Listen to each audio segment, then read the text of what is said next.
Show में हमारे साथ जुड़ रहे हैं ऑगमोन गोल्ड के रिनिशा चन्नानी, सेंकम गोल्ड एंड डायमंड्स के शुभंकर सेन और द्वारा स्मार्ट गोल्ड के संजीव अग्रवाल। आप सभी का कार्यक्रम में यहाँ पर स्वागत है।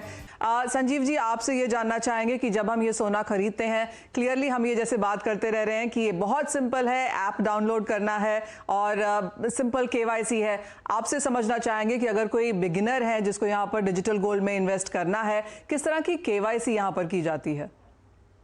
एक तो जो डिजिटल गोल्ड है, अगर आप देखें तो इस because of Covid situation, because of restrictions of travel, ये सबसे बढ़िया तरीका है जिससे आप छोटे छोटे किस्तों में सोने में निवेश कर सकते हैं और इसका अपना सेविंग्स को बढ़ा सकते हैं। और ये जो प्रोसेस और जो प्लेटफॉर्म है, 3-4 जो प्लेटफॉर्म है मार्केट में, ये टोटली ट्रांसपेरेंट है, जहाँ पे आपको एग्जैक्टली कितने दाम की खरीदारी हुई है, आपको हर एक परचेज के ऊपर जीएसटी पेड रिसीट मिलता है, जहाँ पे पूरा डिटेल्स ऑफ प्राइसिंग वगैरह मिलता है। और इसका आप कभी भी फिजिकल तौर के जो बेनिफिट्स हैं इसका इस्तेमाल कर सकते हैं। जैसे अगर देखा जाए, जब भी आपने सेविंग किया, आगे जाके जब भी आपको उसको कैश में चाहिए तो आपके फ्यूचर गोल्ड रेट में कैश में आ जाएगा।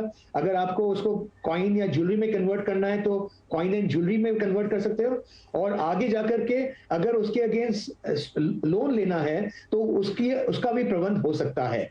स्पेसिफिकली आपने जो कहा है अबाउट रेगुलेशंस, जो रेगुलेशन है, गवर्नमेंट का रेगुलेशन है कि अगर किसी ने भी सोने में निवेश किया है कैश में, 2 लाख से ऊपर अगर कैश ट्रांजैक्शन किया है, और ये सिर्फ सोने के लिए नहीं, सब चीज के लिए लागू होता है कि जब अगर आपने 2 लाख से ऊपर का कैश ट्रांजैक्शन किया है तो आपको पैन नंबर देना पड़ता है। लेकिन जो हम लोग जो है बेसिकली फाइनेंशियल पार्टनर्स होते हैं, उनके साथ काम करते हैं, माइक्रो फाइनेंस कंपनी के साथ काम करते हैं, पार्टनरशिप में फिनटेक कंपनी के साथ काम करते हैं।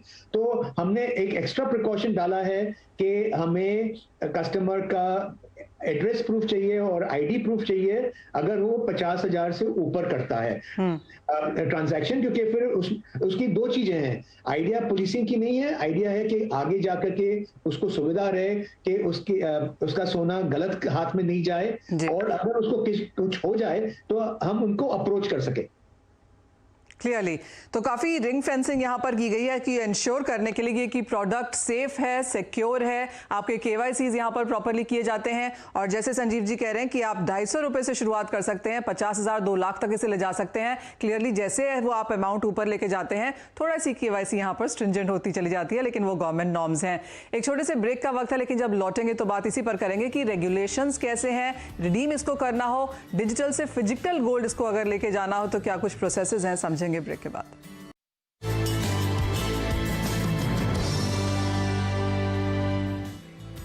आपका स्वागत है और बात हम यहाँ पर डिजिटल गोल्ड की कर रहे हैं। रनिशा, आपसे जानना चाहेंगे कि 3% जीएसटी जो यहाँ पर लगता है उसकी बात तो हमने की, लेकिन अगर कोई डिजिटल गोल्ड खरीदता है तो कितने लंबे समय तक वो इसे होल्ड कर सकते हैं और बाकी क्या कुछ कॉस्ट यहाँ पर इन्वॉल्व हैं? मनीषा, इसमें जो डिजिटल गोल्ड की बाइंग एंड सेलिंग प्राइस जो होती है, जो बिड आस्क स्प्रेड कहते हैं जिसे, उसी में सारे के सारे कॉस्ट इंक्लूडेड होते हैं। स्टोरेज कॉस्ट, इंश्योरेंस कॉस्ट, आपके सारे के सारे कॉस्ट उसी में इंक्लूडेड होते हैं जो आपको लाइव कोड दिखता है, और आपको कोई इसी में कॉस्ट नहीं है या फिर टैक्सेस नहीं लगते। एंड जो पीरियड जो आप पूछ रहे हैं वो 5 इयर्स तक होल्ड कर सकते हैं एज पर current regulations. We don't have a regulator in this market, तो एज पर करंट सिचुएशन 5 इयर्स तक आप डिजिटल गोल्ड को होल्ड कर सकते हैं। उसके बाद आप उसको रिडीम कर सकते हैं इनटू ज्वेलरी, बार, कॉइन्स, आपको जिसमें भी करना हो, या फिर उसकी आप कैश सेटलमेंट भी कर सकते हैं। तो ये करंट सिचुएशन है। Point taken. शुभंकर, जैसे अगर हम रिडेम्पशन की यहाँ पर बात करें, काफ़ी लोग तो सिर्फ खरीदेंगे बेचेंगे इसलिए क्योंकि यहाँ पर उनको पैसा बनाना है, लेकिन जितने लोग यहाँ पर रिडेम्पशन कर रहे हैं वो as I understand as of now 70-30 की परसेंटेज है। ये नंबर आप कैसे देखते हैं और आगे जाके किस तरह से ये बाजार इवॉल्व हो सकता है? I feel that over a period of time 80% लोग यूज करेंगे for an end use purpose और 20% लोग बेचेंगे, क्योंकि आज कोई भी नहीं चाहेगा कि अपना घर का सोना बेच दे unless there is a crisis. ये एक लॉन्ग टर्म सेविंग्स प्लान जैसा होना है। और मैं फिर से कह रहा हूँ कि ट्रेडिंग जरूर, अगर गोल्ड 10% बढ़ गया तो वो जीएसटी जो कॉस्ट लगेगा वो उनको रिकवर हो जाएगा and he will try to make that extra profit. But ultimately 80% हम लोग का यही सोच है कि कोई गोल्ड कॉइन खरीद लेगा, कोई ज्वेलरी खरीद लेगा, और 20% लोग जरूरत पड़ेगा तो वो लोग कभी भी क्राइसिस हुआ बेच देंगे। यही मेरा सोच है।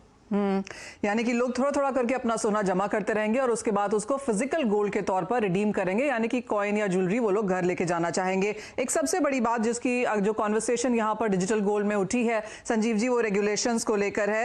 एज ऑफ नाउ सेबी या आरबीआई से रेगुलेट नहीं करते। रिसेंटली सेबी ने कहा है अपने ब्रोकर मेंबर्स को कि ये प्रोडक्ट ना बेचें। शायद नई रेगुलेशंस हम यहाँ पर आता हुआ देखेंगे भी। काफ़ी बातचीत आपकी रेगुलेटर से भी होती रहती है। एज ऑफ नाउ क्या फीडबैक है, क्या जरूरत है इस बाजार को? एक तो सबसे बड़ी बात, सबसे इम्पोर्टेंट बात यह है कि जो परसेप्शन है कि सेबी ने डिजिटल गोल्ड की मना किया है, दैट इज नॉट ट्रू। जो नोटिफिकेशन जो आया था स्टॉक ब्रोकर्स को एनएसई और बीएसई के द्वारा, वो रिस्ट्रिक्शन कहता है कि जो उनका अग्रीमेंट है स्टॉक ब्रोकर और बीएसई और एनएसई के साथ, स्टॉक एक्सचेंज के साथ, वो कहता है कि they can only sell securities which are under the securities act.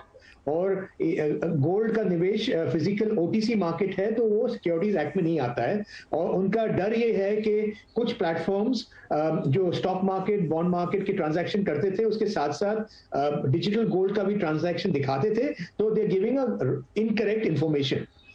Having said that, सबसे बड़ी और सबसे बढ़िया बात यह है कि 2 साल पहले फाइनेंस मिनिस्ट्री ने, गवर्नमेंट ने अनाउंस किया था कि स्पॉट एक्सचेंज आएगा, और फिलहाल उन्होंने सेबी को अपॉइंट किया है स्पॉट मार्केट रेगुलेटर के लिए for gold. And very recently in the GIFT City spot exchange आ ही रहा है। साथ साथ डोमेस्टिक मार्केट में भी स्पॉट एक्सचेंज का काम काफी समय से चालू है। आपको भी पता है 3-4 साल से इसके पीछे बात चल ही रही है। वो भी कुछ महीने में तैयार हो जाना चाहिए।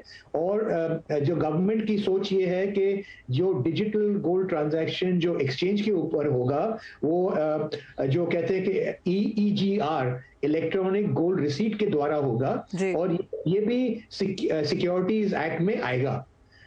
सो वेरी क्लियरली जो डायरेक्शन गवर्नमेंट का है, ये आज नहीं, ये पिछले 5-6 साल से रहा है। गवर्नमेंट का ओपिनियन और सोच ये रहा है, they want to financialise the gold sector. They want to make sure that the entire banking, the financial sector in gold, the savings in gold is fully protected and fully transparent. और इसके साथ साथ उन्होंने कई changes लाए हैं। Sovereign gold bond launch किया है, गोल्ड मॉनेटाइजिंग स्कीम को इम्प्रूव किया है, और ये स्पॉट एक्सचेंज भी लाने वाले हैं। टिल सच टाइम के ये स्पॉट एक्सचेंज नहीं आ रहा है, ये जो हम डिजिटल गोल्ड प्लेटफॉर्म्स ऑफर कर रहे हैं, हम अपनी तरफ से देखते हैं कि जो भी रेगुलेशन लागू होगा या जो भी रेगुलेशंस के प्रिंसिपल्स हैं, उसको 200% फॉलो करें। सबसे बड़ी बात ये है कि जब हर एक कस्टमर सोना खरीदता है, एवरी रुपी ऑफ परचेज वो फिजिकल गोल्ड के अगेंस्ट बैक्ड होता है। हमारे द्वारा स्मार्ट गोल्ड में हर एक गोल्ड परचेज के अगेंस्ट हम फिजिकल गोल्ड खरीदते हैं, और ये जो गोल्ड खरीदते हैं उसका जो क्वालिटी है 995 quality of the BIS regulation of India good delivery या LBMA डिलीवरी का होता है। तो जो इंटरनेशनल स्टैंडर्ड्स या इंडिया गोल्ड स्टैंडर्ड के गोल्ड क्वालिटी है, उसी को खरीदते हैं कस्टमर के बिहाफ में। दूसरी सबसे अहम बात है कि हर एक जो परचेज करता है कस्टमर, हम physical digital GST paid receipt issue करते हैं द्वारा स्मार्ट गोल्ड की तरफ से। GST पेड रिसीट करते हैं, जहां पे हर एक ट्रांजैक्शन का डिटेल पूरा ट्रांसपेरेंटली कस्टमर के पास है, वो कभी उसका डिमांड कर सकता है उसके अगेंस्ट। तीसरा है कि हम कस्टमर को पूरा प्रोटेक्शन देने के लिए द्वारा स्मार्ट गोल्ड में हमने एक बैंक को अपॉइंट किया एज अ ट्रस्टी बैंक, जिससे जो भी ट्रांजैक्शन हो रहा है, जो भी कस्टमर ने खरीदारी की है, वो ट्रस्टी बैंक हर रोज कंफर्म करेगा कि उसके अगेंस्ट फिजिकल गोल्ड है कि नहीं है। तो हम लोग ने सब मिलकर के जो भी ये 3-4 प्लेटफॉर्म्स हैं और द्वारा स्मार्ट गोल्ड भी है, हमने इंश्योर किया है कि हर एक रेगुलेशन का 200% फॉलो किया जाएगा, पालन करें। एब्सोल्युटली। जी हाँ, काफ़ी सारा हमने पॉजिटिव नंबर्स यहाँ पर आते हुए देखे हैं और जैसे हमारे सभी पैनलिस्ट ने आज हमें बताया है कि बेहतरीन प्रोडक्ट है, अच्छी खासी पार्टिसिपेशन यहाँ पर हमने आते हुए देखी है, KYCs हैं, जो भी आप डिजिटल गोल्ड लेते हैं उसको बैक किया जाता है, सभी कंपनीज पीछे उसके लिए सोना खरीदती हैं, थर्ड पार्टी ऑडिशन है, बैंक्स के साथ यहाँ पर टाई अप्स हैं, तो क्लियरली काफ़ी सेफ गोल्ड है और सरकार काफ़ी हद तक जिस तरह से फाइनेंशियल इंक्लूजन या सोने को गोल्ड एसेट के तरीके से देखना चाहती है, ये एक बहुत ही बेहतरीन प्रोडक्ट उस लिहाज से और काफ़ी स्ट्रॉन्ग नंबर्स भी हमने बनते हुए देखे हैं। बहुत शुक्रिया रनिशा, सुवांकर और संजीव जी साथ जुड़ने के लिए और डिजिटल गोल्ड को इतने बेहतरीन तरीके से हमारे दर्शकों को समझाने के लिए। तो क्लियरली इस गणपति चतुर्थी के समय एक और तरीका है आपके लिए सोना खरीदने का, जो कि डिजिटल गोल्ड के इतिहास से लिया जा सकता है। इसी के साथ हमें दीजिए इजाजत, आप देखते रहिए CNBC आवाज़।